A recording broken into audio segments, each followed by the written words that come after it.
Now let us talk about IEEE 2030.5, which is also known as Smart Energy Profile 2.0. So what is IEEE 2030.5? So basically it defines an application profile which provides an interface between the smart grid and its users.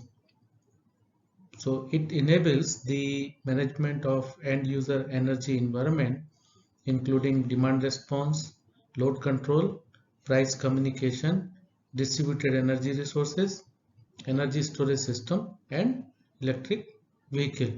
So smart energy profile helps you to communicate between the various devices which are connected in the smart grid environment. It also has the support of additional commodities such as water, natural gas, and steam. This standard defines the mechanism of exchanging the application messages, the exact message which you want to exchange between the various devices and the applications, including error messages and the security features which is used to protect the application messages. This standard focuses on a variety of possible architectures and uses models, including the communication between service provider, aggregator, and prosumers. Also, it have the capability to communicate within the home area network. This standard sources the elements from many existing standards which we have discussed till now, such as IC 61968, IC 61850. It also follows the RESTful architectures using TCP/IP and HTTP. The SEP 2.0 also supports the needs of IEEE 1547/2018, that is the standard for smart solar inverters. Also, the SEP 2.0 is default protocol for California Rule 21. The California Rule 21 is the interconnection tariff levied by the California Public Utility Commission, that is CPUC, for connecting the solar PV systems to the grid.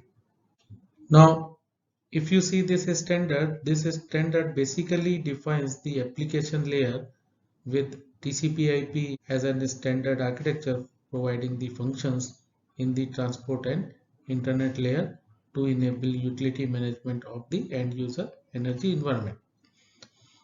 Now, depending upon the physical layer we use, we may use IEEE 802.15.4 or maybe IEEE 802.11, that is Wi-Fi.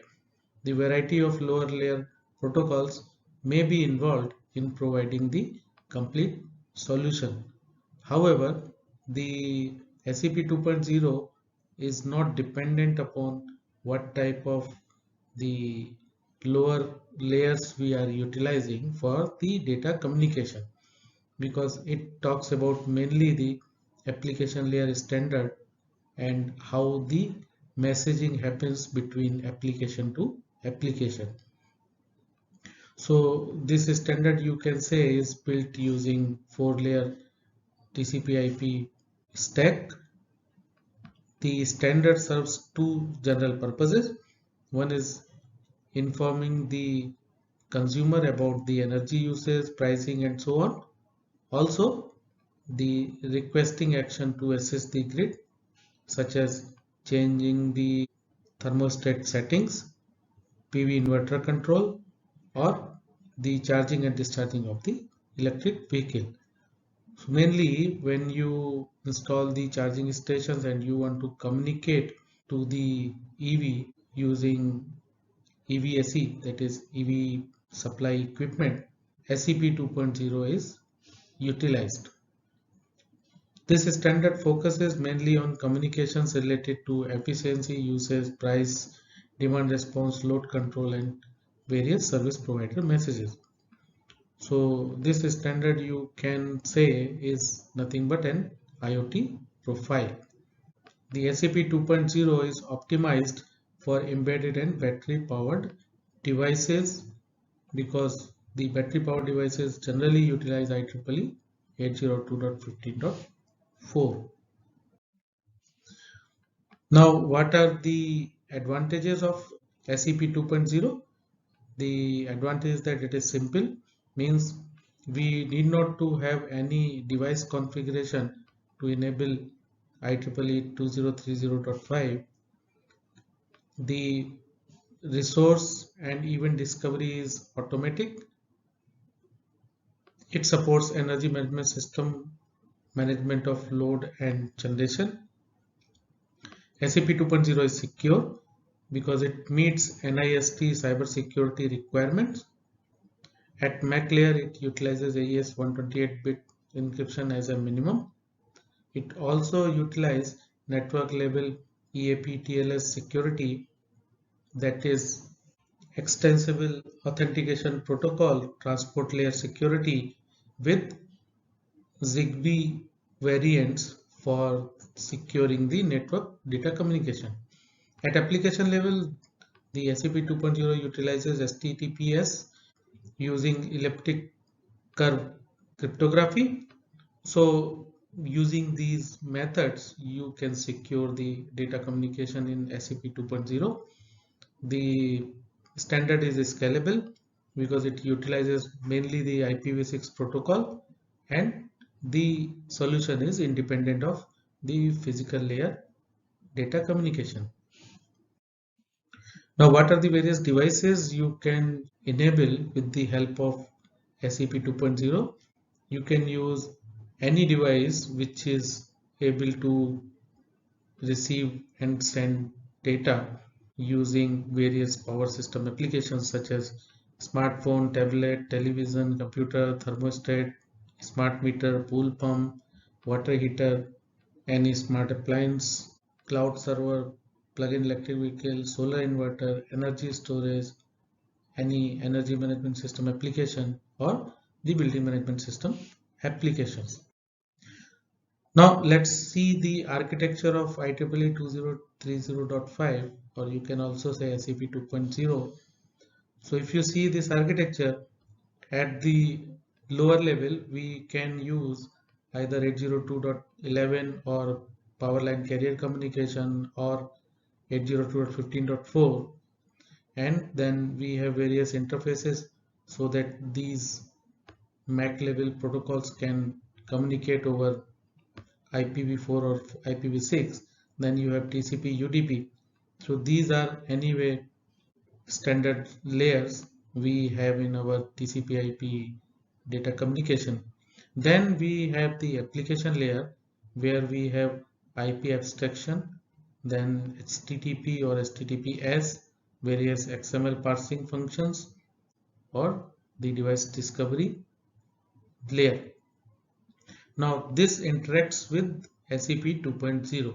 So SAP 2.0 is nothing but the application layer protocol which connects the various device application data as well as commands to the end devices which may be communicating on any communication technology. So in IEEE 2030.5, you will have fully documented APIs with example code.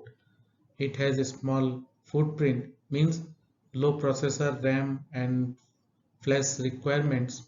That means it can run on low power devices using embedded real-time operating system as well as gateway devices which are running on Linux. It has a flexibility to run on end nodes, gateways, routers, or the clouds. It has intelligent end node application services which simplify the application environment, including multi-server support. So you can visit this website to get the IEEE 2030.5 client related code which is hosted by EPRI. Now, what are the various functions it supports? So first we'll see the DER functions. So various DER functions we can implement with the help of IEEE 2030.5, that is fixed power factor, volt var control, limit the maximum real power, set real power limits, scheduling, monitoring and reporting of the data, price-based functions, anti-islanding, or that can be low or high voltage write-through capability, low frequency write-through, high frequency write-through, connect disconnect the devices, normal or startup ramp rate features. Other than demand response and load control, we can utilize SAP 2.0 for other functionalities such as price communication, energy usage information, that is mainly related to meter data communication, distributed energy resources, maybe generation as well as the energy storages, service provider messaging, prepayment metering, electric vehicle, billing communication, also the communications between utility and DER aggregator as well as utility and the individual smart inverters. It also facilitates the file download or update. So you can see IEEE 2030.5 is a default protocol for smart inverter communications. Now let's talk about the SunSpec. So SunSpec is also an interoperability specification which describes the information models, data exchange formats and communication protocols utilized in distributed energy resources systems. So right now SunSpec is an independent standard, but slowly it is getting merged with IEEE 2030.5 because IEEE 2030.5 is having wider scope. Now what SunSpec will give you? So SunSpec will give you the specification standard which will tell you how you will share the data between various distributed energy resources. Say for example, if you have the solar plant, there would be various devices connected related to solar system, that is inverter, meter, string combiners, various PV modules or storage device or environment sensors or the sun trackers. So the information will be shared to the data center through gateway, and at the receiving end you will have various applications which are consuming such information shared by the solar plant.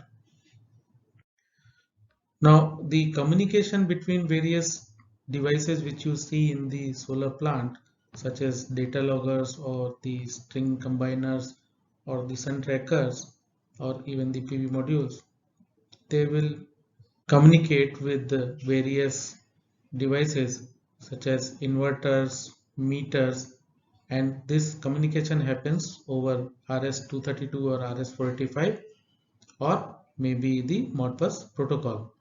So the protocol utilizes the SunSpec as the information model. SunSpec information model is defined using SunSpec model definition XML, that is SMDX. So you can compare it with the SIM XML schema. So what we have in SIM XML schema, the same we will see in case of SMDX also. So this will give you the standard template on which the data communication will happen between various devices which are installed in the solar plant or at the control center. The supported devices which communicate the data over SunSpec model are the inverters, meters, panels, environmental sensors, string combiners, tracker, energy storage, and the charge controllers. So the SunSpec models are only the information model. It is independent of what communication protocol you are utilizing. So this will only give you the XML as an output, which will be in a particular standard format. And now this XML document can be shared with end devices using any communication protocol. Now, how we implement the SunSpec, each SunSpec compliant device definitions include at least 3 SunSpec information models. First is the SunSpec common model that will provide the identification informations associated with the physical device. So identification information includes the name of manufacturer, model, serial number, and so on. The standard model will specify the common data points which are implemented by the device of a given category. Then the vendor models, which specify the data points that is only applicable to specific vendor level implementation, and then AND model that marks the end of the SunSpec device definition. So these are the components which you will see in the SunSpec information model for the data communication between various devices. So that's all from this course point of view, and all the best for your examinations.